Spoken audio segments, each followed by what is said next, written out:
The first thing to get clear about Christian morality between man and man is that in this department, Christ did not come to preach any brand new morality.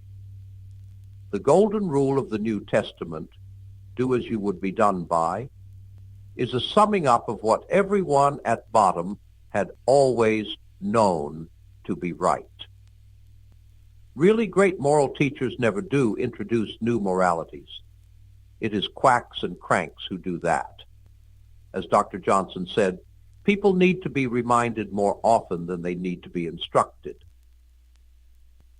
The real job of every moral teacher is to keep on bringing us back time after time to the old simple principles which we are all so anxious not to see, like bringing a horse back and back to the fence it has refused to jump, or bringing a child back and back to the bit in its lesson that it wants to shirk.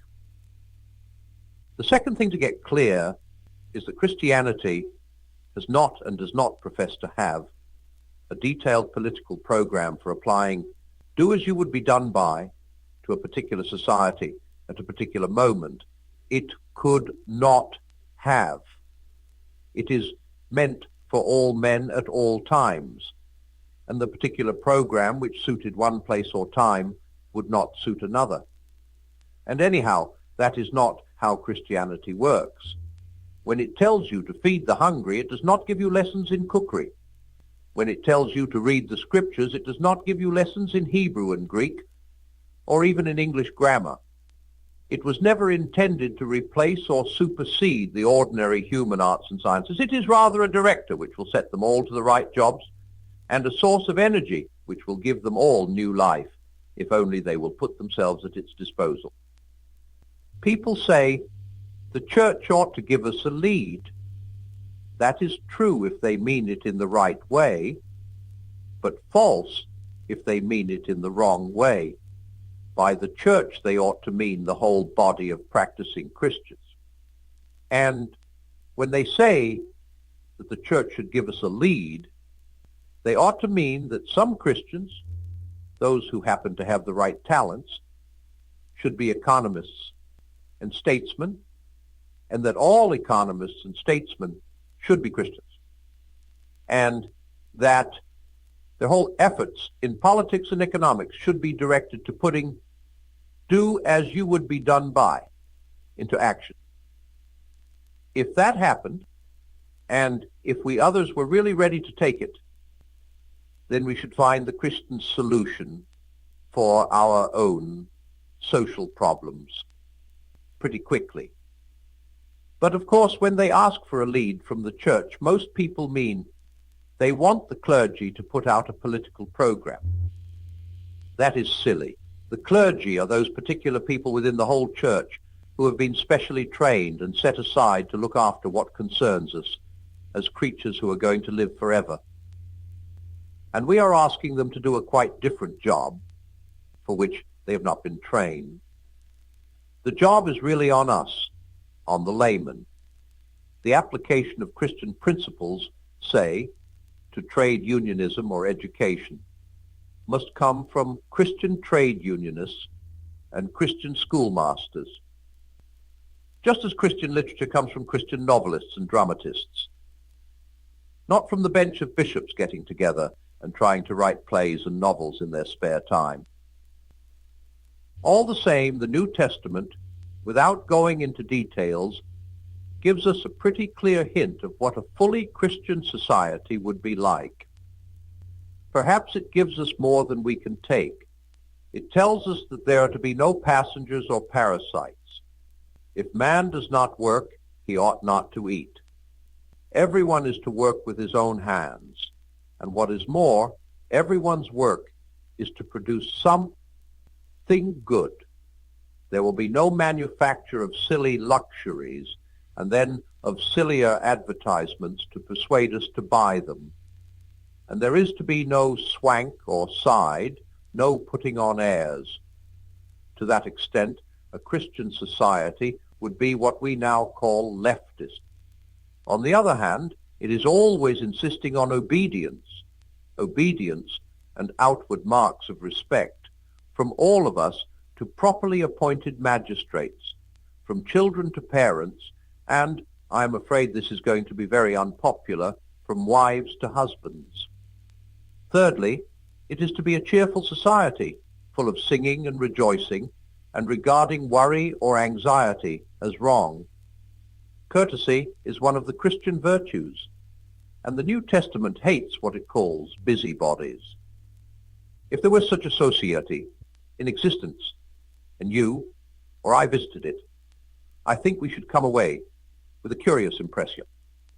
We should feel that its economic life was very socialistic and, in that sense, advanced, but that its family life and its code of manners were rather old-fashioned, perhaps even ceremonious and aristocratic. Each of us would like some bits of it, but I am afraid very few of us would like the whole thing. That is just what one would expect if Christianity is the total plan for the human machine. We have all departed from that total plan in different ways, and each of us wants to make out that his own modification of the original plan is the plan itself. You will find this again and again about anything that is really Christian. Everyone is attracted by bits of it and wants to pick out those bits and leave the rest. That is why we do not get much further. And that is why people who are fighting for quite opposite things can both say they are fighting for Christianity. Now, another point. There's one bit of advice given to us by the ancient heathen Greeks and by the Jews in the Old Testament and by the great Christian teachers of the Middle Ages, which the modern economic system has completely disobeyed. All these people told us not to lend money at interest, and lending money at interest, what we call investment, is the basis of our whole system. Now, it may not absolutely follow that we are wrong. Some people say that when Moses and Aristotle and the Christians agreed in forbidding interest, or usury as they called it, they could not foresee the joint stock company and were only dunking of the private moneylender, and that therefore we need not bother about what they said. That is a question I can not decide on. I am not an economist, and I simply do not know whether the investment system is responsible for the state we are in or not. This is where we want the Christian economist. But I should not have been honest if I had not told you that 3 great civilizations had agreed, or so it seems at first sight, in condemning the very thing on which we have based our whole life. One more point, and I am done. In the passage where the New Testament says that everyone must work, it gives us a reason in order that he may have something to give to those in need. Charity giving to the poor is an essential part of Christian morality. In the frightening parable of the sheep and the goats, it seems to be the point on which everything turns. Some people nowadays say that charity ought to be unnecessary, and that instead of giving to the poor, we ought to be producing a society in which there were no poor to give to. They may be quite right in saying that we ought to produce that kind of society. But if anyone thinks that, as a consequence, you can stop giving in the meantime, then he has parted company with all Christian morality. I do not believe one can settle how much we ought to give.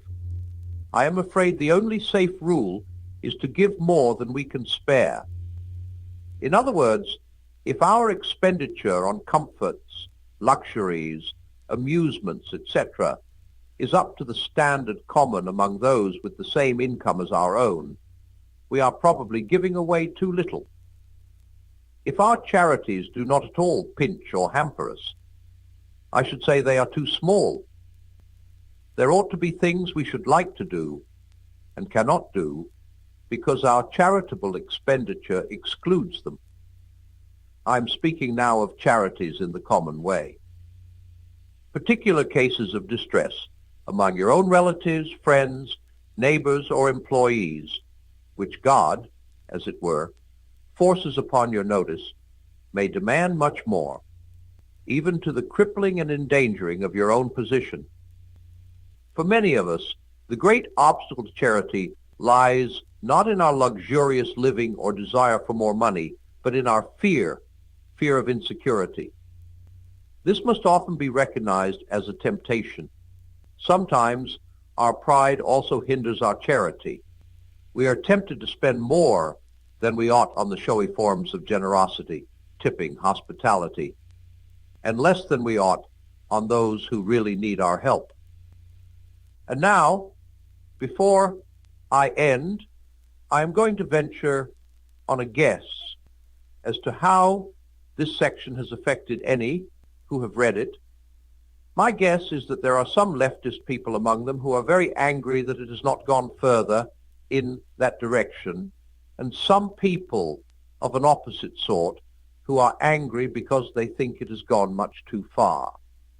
If so, that brings us right up against the real snag in all this drawing up of blueprints for a Christian society. Most of us are not really approaching the subject in order to find out what Christianity says. We are approaching it in the hope of finding support from Christianity for the views of our own party. We are looking for an ally where we are offered either a master or a judge. I am just the same. There are bits in this section that I wanted to leave out, and that is why nothing whatever is going to come of such talks unless we go a much longer way round. A Christian society is not going to arrive until most of us really want it, and we are not going to want it until we become fully Christian. I may repeat, do as you would be done by, till I am black in the face, but I cannot really carry it out till I love my neighbor as myself. And I cannot learn to love my neighbor as myself till I learn to love God.